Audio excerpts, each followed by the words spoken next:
Got some breaking news out of the NFL. Tampa Bay Bucs and safety Antoine Winfield Jr. have agreed to a 4-year, $84.1 million contract, and it makes him the highest paid defensive back in NFL history. That's the latest from our insider, Jonathan Jones. The deal includes $45 million guaranteed. Bucs had placed the franchise tag on Winfield back in March, following the first All-Pro selection of his career. Second on the team with 122 tackles, led the league with 6 forced fumbles. You see the list there of DBs getting paid, and now it's led by a safety. Nobody better to talk about defensive backs than ours. Two-time Super Bowl champ Bryant McFadden joining us here on HQ. B-Mac, what is your reaction to the deal and seeing a safety at the top? Wow, Tommy. That's my initial reaction because, he got hit with the tag some months ago, and I felt like eventually an extension would get done, right? No surprise there. But clearly I was surprised, just like you and most of our viewers, hearing that Antoine Winfield didn't just reset the market for the safety position, but he reset the market for the cornerback position as well. And this is a monumental thing when you talk about the money that is now invested in Antoine Winfield, solely because of his position. He plays the safety position. And when you look at the different positions on the defensive side, it's safe to say the safety position, when it comes to money, has kind of been devalued, similar to what we witnessed and watched with the running back position on the offensive side. And safeties are very, very important when you talk about defensive structure, but they just were not paid like some of their other peers on the defensive side. So for Antoine Winfield to do this, all the other safeties are applauding this new contract that was signed by Antoine Winfield today. And now when you factor in his worth and why he is the highest paid defensive back in the National Football League, not just at the safety position, but the cornerback position, Tommy, is because his value. The numbers there, it speaks for his worth when it comes to money. This is a guy last season that was unbelievable, one of the best defensive players in the National Football League. Forget about just singling him out as a secondary guy. He was one of the best defensive players in the National Football League. So when you pay Antoine Winfield north of $21 million, the player that you're getting is a guy that can be a big-time contributor in coverage. Right, we saw what he meant to Tampa in regards to getting turnovers. The 6 interceptions or the 5 or 6 interceptions that you mentioned, that was huge. But you talked about also being number 2 in tackles. He plays the safety position. So Antoine Winfield is basically 3 players in one. He could be a linebacker based on his ability to tackle. He could be one of your best cover guys when you talk about being able to create turnovers. Not to mention, he also can play the nickel or dime. He's done so throughout his time there in Tampa. And then also being the ultimate traffic cop, the last line of defense when he is in the post playing for Tampa. So this is a guy that has done a lot of different things for Tampa on the defensive side. All of those things he's done extremely well. And because of that, he just was able to sit on the bench with a crowbar and basically broke the bank today. I was about to ask you what you like most about his game, but then you just laid it out. It's everything. It's all the different things that has now made him the highest paid defensive back in the league, and in your eyes, justifiably so. Let's talk about the Bucs here. 9-8 last year is not glaringly, big or glamorous, but you win the division, you get a playoff win as well, and they're really bringing back the core. We're talking about Jason Light here with Baker Mayfield, Mike Evans, and now Antoine Winfield Jr. What do you think about the offseason that Tampa Bay has had up to date?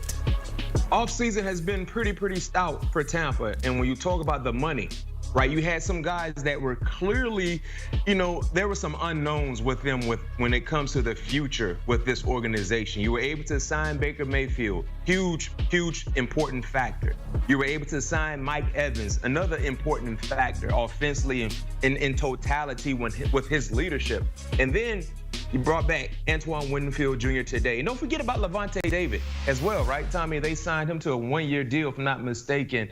He's been one of the main catalysts for their production and his leadership being within the organization since being drafted years ago from Nebraska. So this was a great offseason just from the veteran presence that they had to get deals done to be able to continue to have them be a part of their organization. And then when you factor in what they've done via free agency, and then the draft in a very winnable division once again, because Tampa won this division a year ago. They didn't do so convincingly. They were better than the other teams in the division. And then when they got into the playoffs, they played some of their best football. Round 1 against the Eagles, and even in a second round loss to Detroit, they played lights out. They just did not have enough to be able to get that job done. So when you factor in the momentum and how they finished this season, yes, they did lose in the second round, but they exceeded the expectations, I believe, and then having a real good offseason. I mean, you have to be really, really, excited about what this team could do.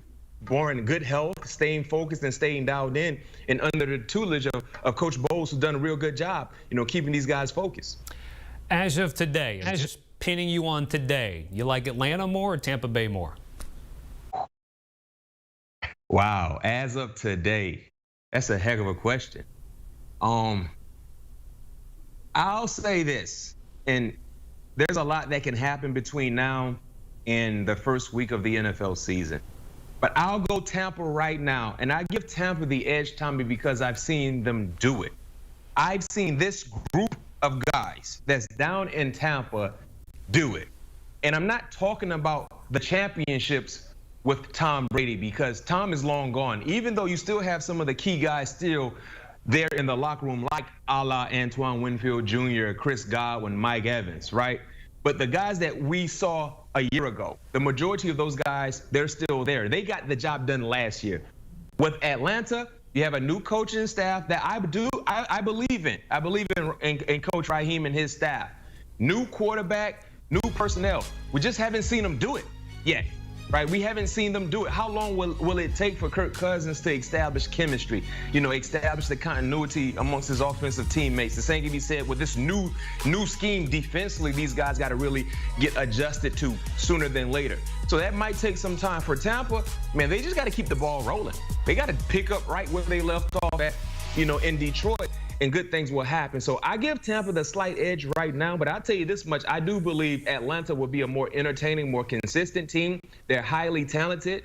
I love what they have done in adding more talent to their team. But right now, I give the edge to Tampa. Okay. Once again, it is up for grabs. It'll be fun to see how it all plays out. Speaking of how it's all played out, 9 players received that franchise tag, B-Mac, a couple months ago. 8 of the 9 have now signed long-term deals, with the lone exception being T. Higgins in Cincinnati here. What do you make of the long-term extensions? That includes Antoine Winfield today. And also, what do you think happens ultimately with T. Higgins out with the Bengals?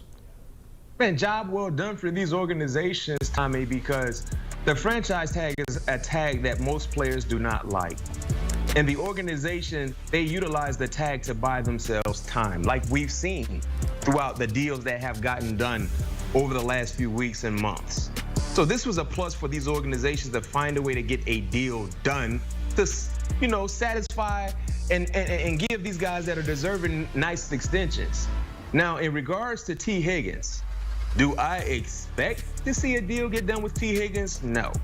And the reason why, T. Higgins is deserving of a contract extension, a very, very lucrative contract extension. But the issue for T. Higgins is not about his play on the football field. It's about what is surrounding him. Jamar Chase, rookie deal is closer to the end than the beginning. And at some point in time, you have to get into those negotiations as well. Jamar Chase is the wide receiver 1 for Cincinnati.